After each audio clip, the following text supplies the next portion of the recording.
నమస్కారం ఘంటారావానికి స్వాగతం. ముందుగా ప్రధాన అంశాలు.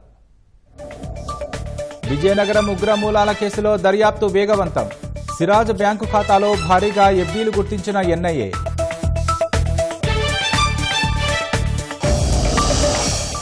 పథకాలు పౌర సేవలపై ప్రజల్లో పూర్తి సంతృప్తి ఉండాలి. జూన్ 12 తర్వాత ఆకస్మిక తనిఖీలు చేస్తామన్న సీఎం.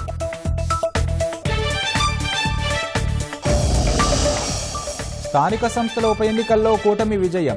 కోరం లేక విశాఖ డిప్యూటీ మేయర్ ఎన్నిక వాయిదా.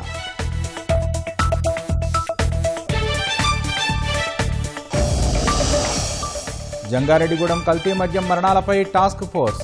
వైసీపీ హయాంలో జరిగిన ఘటనపై ప్రభుత్వం ఉత్తర్వులు.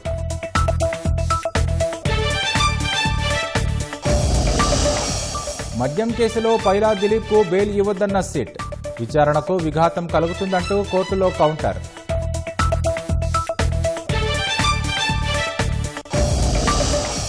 ఆశ్రయం ఇచ్చేందుకు భారత్ ధర్మసత్రం కాదన్న సుప్రీం.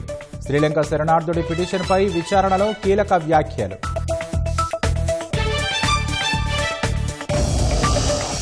బంగాళాఖాతంలో వేగంగా విస్తరిస్తున్న నైరుతి రుతుపవనాలు. రాగల 24 గంటల్లో కోస్తా రాయలసీమ జిల్లాలకు వర్ష సూచన.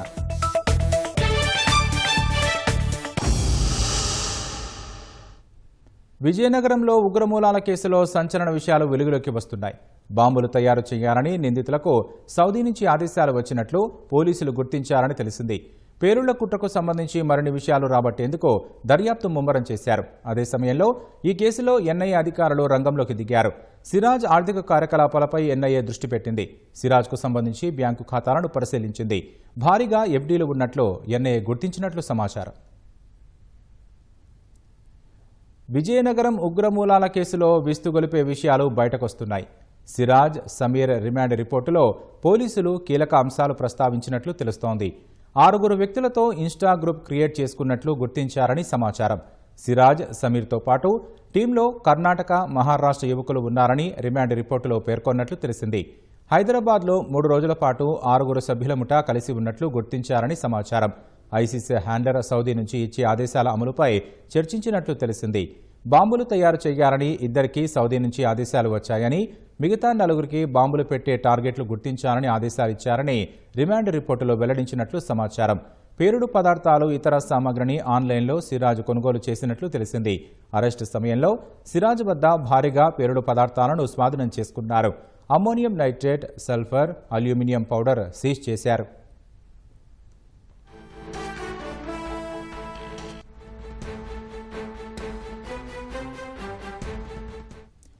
సిరాజ్ను ఇప్పటికే అరెస్టు చేసిన పోలీసులు అతడు ఇచ్చిన సమాచారంతోనే హైదరాబాద్ బోయిగూడ వాసి మహమ్మద్ సమీర్ను పట్టుకున్నారు.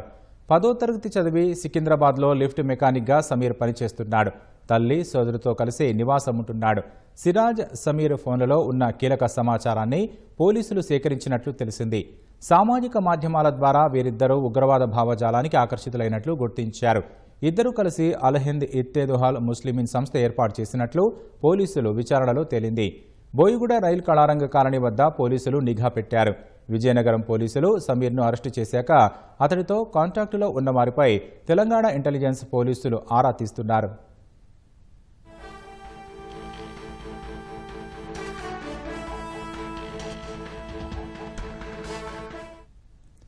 పేలుడు పదార్థాలను ఆన్లైన్లో సిరాజ్, సమీర్ ఆర్డర్ పెట్టినట్లు పోలీసుల విచారణలో గుర్తించినట్లు తెలిసింది. యూట్యూబ్లో పేలుడు పదార్థాల తయారీ విధానం చూశారని సమాచారం. పేలుడు రిహార్సల్స్ చేయాలని ఉగ్ర సంస్థల హ్యాండిల్స్ నుంచి వీరికి సమాచారం అందినట్లు పోలీసుల విచారణలో గుర్తించినట్లు తెలిసింది. ఈ నెల 21, 22 తేదీల్లో విజయనగరంలో పేలుడుపై రిహార్సల్స్ చేయాలని చెప్పారని, అనంతరం ఎక్కడ పేల్చాలో చెబుతామని వారికి చెప్పినట్లు సమాచారం. గతంలోనూ సోషల్ మీడియాలో పెట్టిన పోస్టుపై సిరాజ్ను అదుపులోకి తీసుకుని పోలీసులు కౌన్సిలింగ్ ఇచ్చారు. ఇదే భావజాలంతో ఉన్న సమీర్తో సిరాజ్కు పరిచయం అయ్యింది. రిహార్సల్ విజయవంతమైతే ఎక్కడ పేల్చాలో ఉగ్రవాద సంస్థ నుంచి నిందితులకు సమాచారం వచ్చినట్లు పోలీసుల విచారణలో వెల్లడైందని తెలిసింది.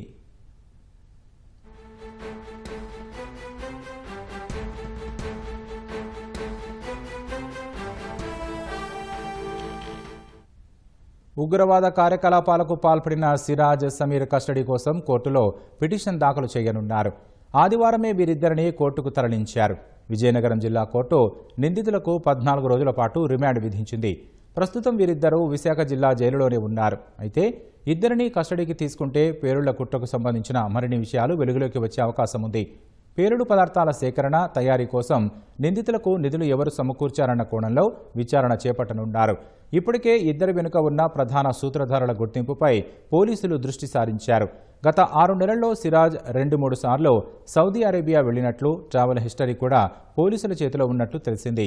వీటన్నిటిపై నిర్ధారణ కోసం మరిన్ని వివరాలు రాబట్టేందుకు సిరాజ్, సమీర్ని పోలీసులు కస్టడీకి కోరనున్నట్లు తెలుస్తోంది.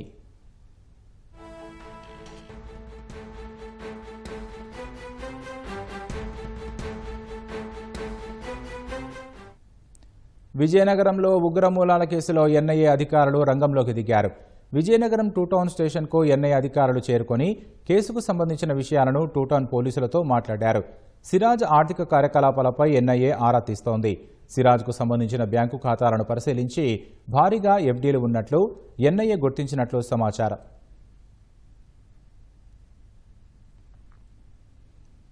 ప్రభుత్వ పథకాలు, పౌర సేవలపై జూన్ 12 తర్వాత ఆకస్మిక తనిఖీలు చేస్తామని ముఖ్యమంత్రి చంద్రబాబు స్పష్టం చేశారు. ప్రభుత్వ పథకాలు, సేవల అమలుపై సచివాలయంలో సీఎం సమీక్ష నిర్వహించారు.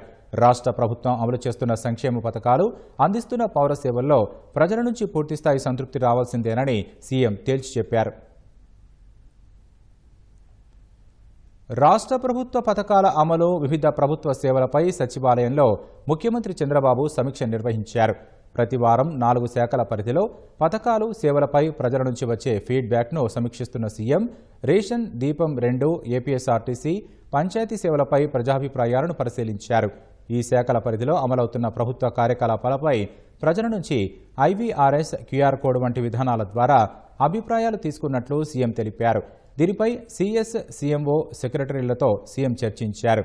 కూటమి ప్రభుత్వం ఏర్పాటై ఏడాది కావస్తుందని, అన్ని శాఖల్లో ప్రభుత్వ పనితీరు, ప్రజాసేవల విషయంలో పూర్తిస్థాయి సంతృప్తి కనిపించాలని సీఎం తేల్చి చెప్పారు. సంక్షేమ పథకాల అమలు, పౌర సేవలు అందిస్తున్న తీరుపై జూన్ 12 తర్వాత ఆకస్మిక తనిఖీలు ఉంటాయని స్పష్టం చేశారు. కొన్ని శాఖల్లో మార్పు వచ్చిందని, అయితే ఆర్టీసీ వంటి చోట్ల ఇంకా సేవల్లో నాణ్యత పెరగాల్సి ఉందన్నారు. దీపం 2 పథకం ద్వారా లబ్ధిదారులకు ఏడాదికి ఇచ్చే 3 సిలిండర్ల సబ్సిడీ మొత్తాన్ని ఒకేసారి ముందుగానే ఖాతాలో జమ చేస్తామని చెప్పారు. దీపం పథకం లబ్ధిదారుల నుంచి ఏజెన్సీ వాళ్లు కానీ, ఇతర స్థాయిల్లో కానీ ఎక్కడా డబ్బులు అదనంగా వసూలు చేసే పరిస్థితి ఉండకూడదన్నారు.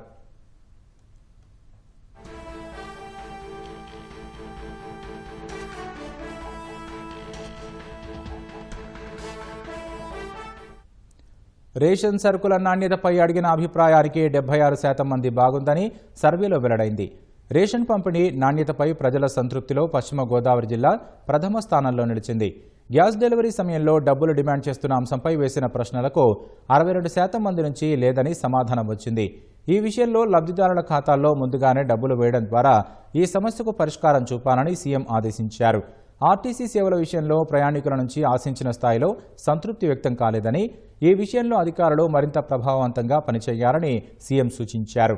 బస్టాండ్లలో తాగునీటి సౌకర్యం, టాయిలెట్ల నిర్వహణ విషయంలో ప్రయాణికుల నుంచి అసంతృప్తి వస్తోందని, దీన్ని సరిచేసుకోవాలని తెలిపారు. పంచాయతీ సేవల విషయంలో ఇంటి నుంచి చెత్త సేకరణ జరుగుతుందా అనే ప్రశ్నకు 60% మంది అవుననే చెప్పారని వివరించారు. గతంతో పోల్చుకుంటే గ్రామీణ ప్రాంతాల్లో చెత్త సేకరణ మెరుగైందని సీఎం తెలిపారు. రానున్న రోజుల్లో డ్వాక్రా మహిళలకు తడి చెత్త నిర్వహణ బాధ్యత అప్పగించి కంపోస్టు తయారీ చేపడతామన్నారు.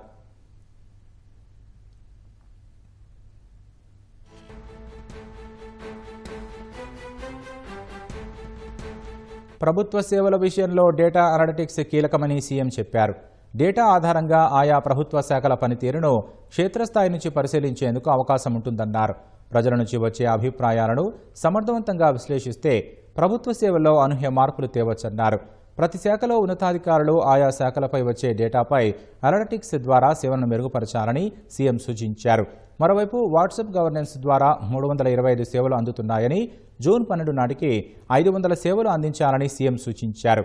మనమిత్ర ద్వారా వాట్సాప్ సేవలు అందుబాటులోకి వచ్చాక ఇప్పటి వరకు 45 లక్షల మంది సేవలు వినియోగించుకున్నట్లు తెలిపారు. ఓర్వకల్లులోని ఇండస్ట్రియల్ నోడ్లో ఏర్పాటు చేయనున్న డ్రోన్ సిటీ టెండర్ల ప్రక్రియ జూన్ 12 తేదీకి పూర్తి కానుందని అధికారులు సీఎంకు వివరించారు.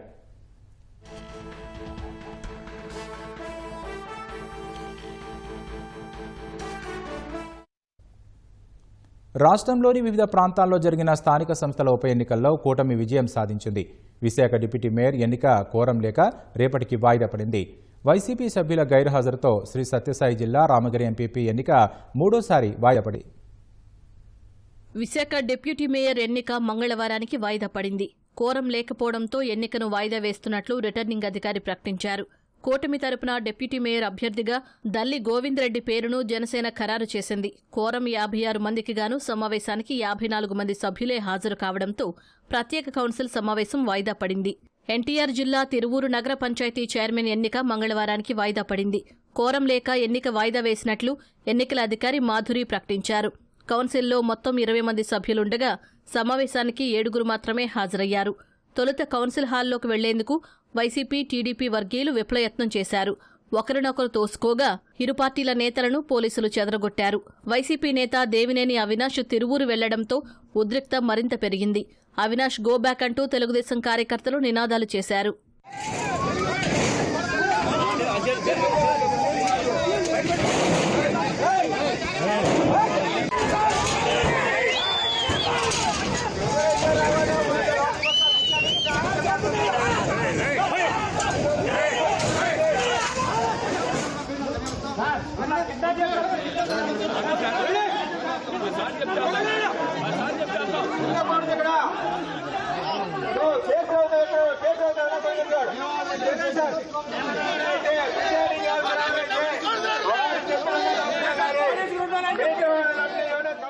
సత్యసాయి జిల్లా కదిరి మున్సిపాలిటీ కూటమి వశమైంది. చైర్మన్, వైస్ చైర్మన్ ఎన్నికకు వైసీపీకి చెందిన 11 మంది కౌన్సిలర్లు గైర్హాజరయ్యారు. టీడీపీకి చెందిన 25 మంది సభ్యులు 10వ వార్డు కౌన్సిలర్ దిల్షా దున్నిసాను చైర్పర్సన్గా, 21వ వార్డు కౌన్సిలర్ సుధారాణి, రాజశేఖర్ ఆచారిని వైస్ చైర్మన్లుగా ఏకగ్రీవంగా ఎన్నుకున్నారు. కర్నూలు జిల్లా ఆదోని పురపాలక సంఘం చైర్పర్సన్గా లోకేశ్వరి ఏకగ్రీవంగా ఎన్నికయ్యారు. సొంత పార్టీ సభ్యులే మాజీ చైర్పర్సన్పై అవిశ్వాసం పెట్టి గద్దె దించడంతో ఇక్కడ ఎన్నిక అనివార్యమైంది. విజయనగరం జిల్లా బొబ్బిలి మున్సిపాలిటీ చైర్మన్గా టీడీపీ నేత శరత్ బాబు ఏకగ్రీవంగా ఎన్నికయ్యారు. గత చైర్మన్ మురళీకృష్ణారావుపై ఏప్రిల్ 29న అవిశ్వాసం పెట్టగా ఆయన పదవి కోల్పోయారు. 20 మంది సభ్యుల మద్దతుతో మున్సిపాలిటీ కూటమి వశమైంది. శ్రీ సత్యసాయి జిల్లా గాండ్లపెంట ఎంపీపీగా వేపరాల టీడీపీ ఎంపీటీసీ సభ్యుడు గజ్జల సోమశేఖర్ ఏకగ్రీవంగా ఎన్నికయ్యారు. పల్నాడు జిల్లా నరసరావుపేట మండల వైస్ ఎంపీపీ పదవి కొత్తపాలెం టీడీపీ ఎంపీటీసీ మచ్చు సువార్తమ్మకు దక్కింది. ఏలూరు జిల్లా కైక్లూరు వైస్ ఎంపీపీగా తెలుగుదేశం సభ్యురాలు తామరకొల్లు ఎంపీటీసీ నరసమ్మ ఎన్నికయ్యారు. శ్రీ సత్యసాయి జిల్లా రామగిరి ఎంపీపీ ఎన్నిక మూడోసారి వాయిదా పడింది. కోరం లేక గతంలో 2 సార్లు ఎన్నిక వాయిదా పడగా వైసీపీ సభ్యుల గైర్హాజరుతో మళ్లీ వాయిదా పడింది. మద్యం కుంభకోణం కేసులో రాజకేశిరెడ్డి, ఆయన తండ్రి ఉపేంద్రారెడ్డి దాఖలు చేసిన పిటిషన్లపై తీర్పును సుప్రీంకోర్టు రిజర్వ్ చేసింది. మద్యం కేసులో తన అరెస్టు చట్ట వ్యతిరేకమని రాజకేశిరెడ్డి, తన కుమారుడి అరెస్టులో నిబంధనలు పాటించలేదని రాజ్ తండ్రి ఉపేంద్రారెడ్డి సుప్రీంలో పిటిషన్లు దాఖలు చేశారు. వీరి పిటిషన్లపై విచారణ జరిపిన ధర్మాసనం తీర్పును రిజర్వ్ చేసింది. అరెస్టుకు ముందు, తర్వాత చెప్పిన సెక్షన్లకు పొంతన లేదని రాజ్, ఉపేంద్రారెడ్డి తరపు న్యాయవాదులు వాదనను వినిపించారు. ఏపీసీఐడీ వేరే రాష్ట్రంలో నోటీసులు ఇవ్వడం చెల్లదంటూ రాజకేశిరెడ్డి పిటిషన్ దాఖలు చేశారు. రాజకేశిరెడ్డి తండ్రి ఉపేంద్రారెడ్డి పిటిషన్లను గతంలో హైకోర్టు కొట్టేసింది. హైకోర్టు తీర్పును సవాల్ చేస్తూ రాజకేశిరెడ్డి, ఉపేంద్రారెడ్డి సుప్రీంను ఆశ్రయించారు. మద్యం కుంభకోణం కేసులో నిందితుడు దిలీప్నకు బెయిల్ ఇస్తే విచారణకు విఘాతం కలుగుతుందని ఏసీబీ కోర్టులో సిట్ కౌంటర్ దాఖలు చేసింది. నిందితుడు దిలీప్ విజయవాడ ఏసీబీ కోర్టులో బెయిల్ పిటిషన్ దాఖలు చేయగా సిట్ అధికారులు కౌంటర్ దాఖలు చేశారు. దిలీప్ ద్వారా రాజకేశిరెడ్డి మొత్తం వ్యవహారం నడిపించారని కోర్టు దృష్టికి తీసుకెళ్లారు. దిలీప్ బెయిల్ పిటిషన్పై విజయవాడ ఏసీబీ కోర్టులో విచారణ జరిగింది. తదుపరి విచారణను న్యాయస్థానం మంగళవారానికి వాయిదా వేసింది. మద్యం కేసులో అరెస్టైన దిలీప్ ప్రస్తుతం జైల్లో రిమాండ్ ఖైదీగా ఉన్నారు. వైసీపీ మాజీ ఎంపీ నందిగామ సురేష్కు మంగళగిరి కోర్టు జూన్ 2 వరకు రిమాండ్ విధించింది. గుంటూరు జిల్లా తుళ్లూరు మండలం ఉద్దండరాయునిపాలెంలో టీడీపీ కార్యకర్త రాజుపై హత్యాయత్న కేసులో పోలీసులు సురేష్ను ఆదివారం అరెస్టు చేశారు.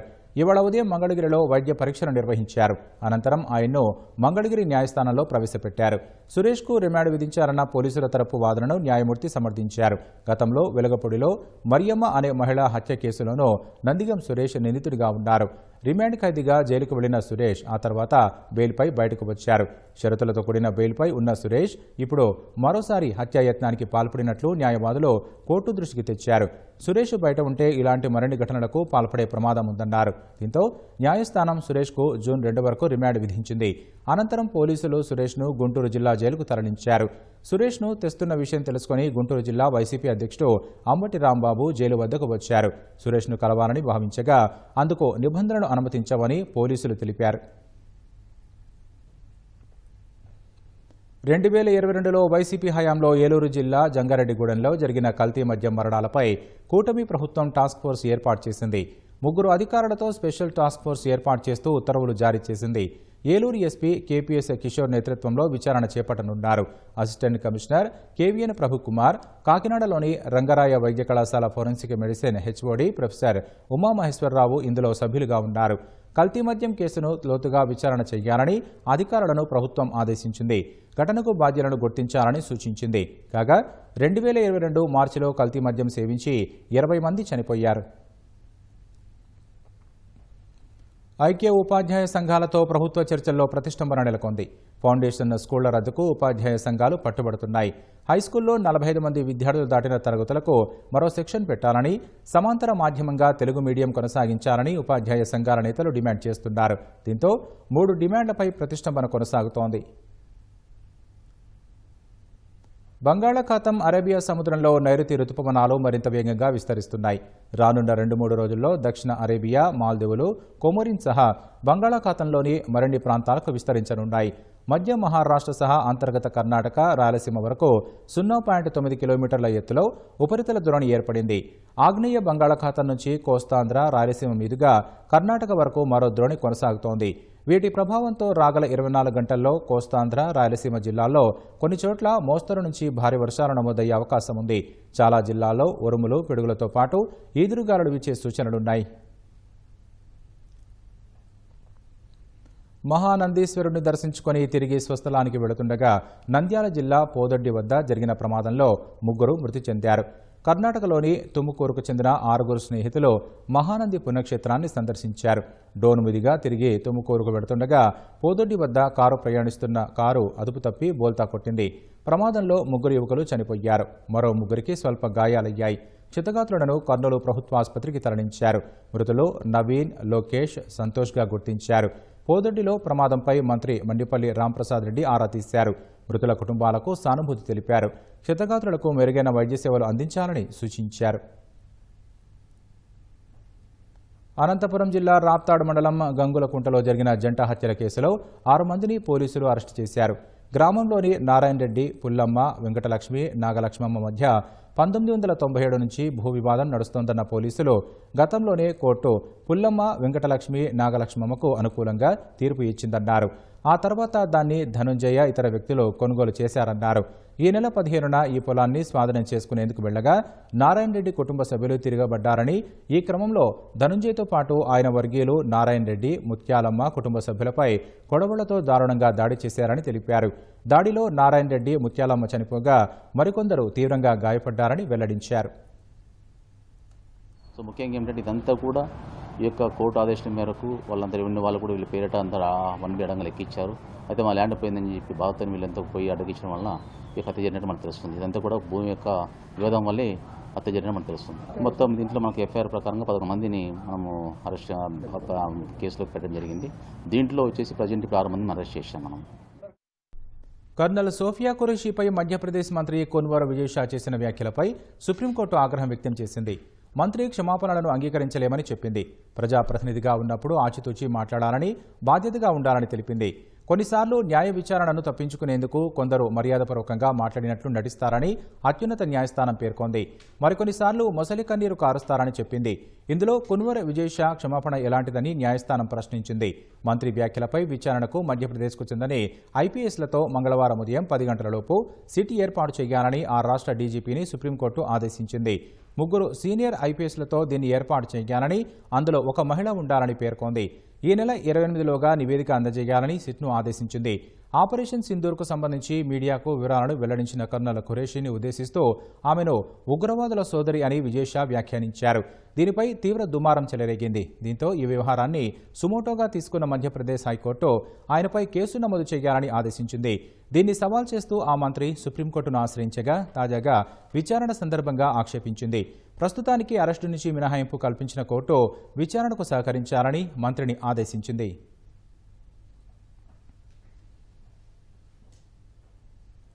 ఆపరేషన్ సింధూర్లో భాగంగా పాక్ ఉగ్రస్థావరాలపై ఏ విధంగా దాడులు చేసిందో పేర్కొంటూ భారత సైన్యం పలు వీడియోలను పంచుకుంటోంది. ఆపరేషన్ సింధూర్లో వినియోగించిన ఏడీ గన్నర్పై రూపొందించిన ప్రత్యేక వీడియోను వెస్టర్న్ కమాండ్ అధికారులు సామాజిక మాధ్యమం ఎక్స్లో పోస్టు చేశారు. నేను ఏడీ గన్, శత్రువు కనిపిస్తే లేపేస్తా అంటూ ఈ వీడియోను పోస్టు చేశారు. ఏడీ గన్నర్ ఖచ్చితత్వంతో వైమానిక దాడులు ఎలా నిర్వహించిందో తెలిపేలా దృశ్యాలు ఆ వీడియోలో ఉన్నాయి. వైమానిక దాడుల దృశ్యాలు, కూలిపోయిన పాకిస్తానీ డ్రోన్లను ఆర్మీ సిబ్బంది సేకరించడం, దాడి సమయంలో సైన్యం అప్రమత్తమైన మొదలైన విషయాలను వివరిస్తూ వీడియోను రూపొందించారు. దేశం ప్రశాంతంగా నిద్రపోవడానికి తాము మేల్కొని నిరంతరం అప్రమత్తంగా ఉన్నామని సైన్యం పేర్కొంది. శత్రువులను బూడిద చేసే వరకు తాము విశ్రమించమని పునరుద్ఘాటించింది.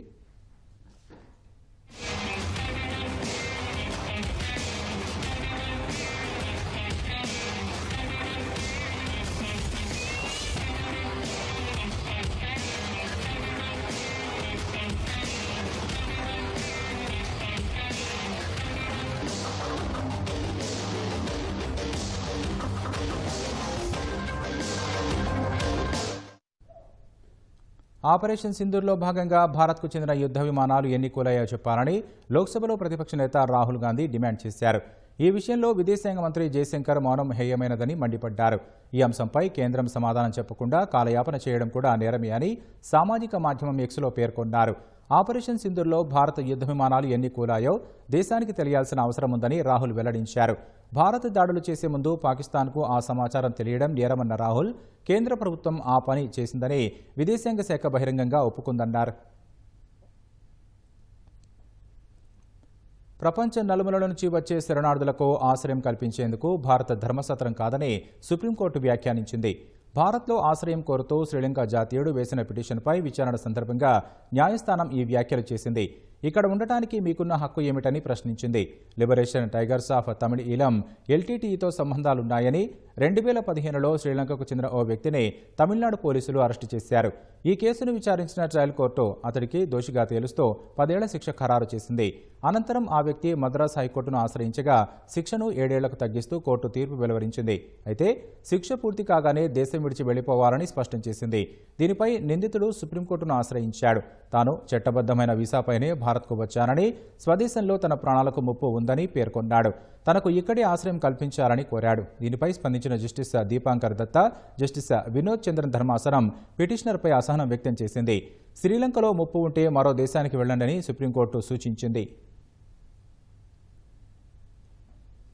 జస్టిస్ యశ్వంత్ వర్మ అధికారిక నివాసంలో కాలిన నోట్ల కట్టలు దొరికిన ఘటనలో ఆయనపై ఎఫ్ఐఆర్ నమోదు చేయాలని సుప్రీంకోర్టులో పిటిషన్ దాఖలైంది. దీనిపై CJI justice BR Gavai, justice Augustine George మాషీతో కూడిన ధర్మాసనం బుధవారం విచారణ చేపట్టనుంది. పిటిషన్లో ఏవైనా లోపాలుంటే తొలగిస్తానని, బుధవారం విచారణ చేపట్టాలని పిటిషనర్ తరపు న్యాయవాది కోరగా సుప్రీంకోర్టు అంగీకరించింది. జస్టిస్ యశ్వంత్పై వచ్చిన ఆరోపణలపై విచారించిన కమిటీ నివేదిక ఆధారంగా ఆయన్ను రాజీనామా చేయాలని మాజీ సీజేఐ జస్టిస్ సంజీవ్ ఖన్నా సూచించారు. ఇందుకు జస్టిస్ యశ్వంత్ వర్మ అంగీకరించినందున ఈ విషయాన్ని ప్రధాని నరేంద్ర మోదీ, రాష్ట్రపతి ద్రౌపది ముర్ముకు లేఖ ద్వారా జస్టిస్ సంజీవ్ ఖన్నా తెలియజేశారు. జస్టిస్ యశ్వంత్ వర్మ ప్రస్తుతం అలహాబాద్ హైకోర్టులో న్యాయమూర్తిగా ఉన్నారు.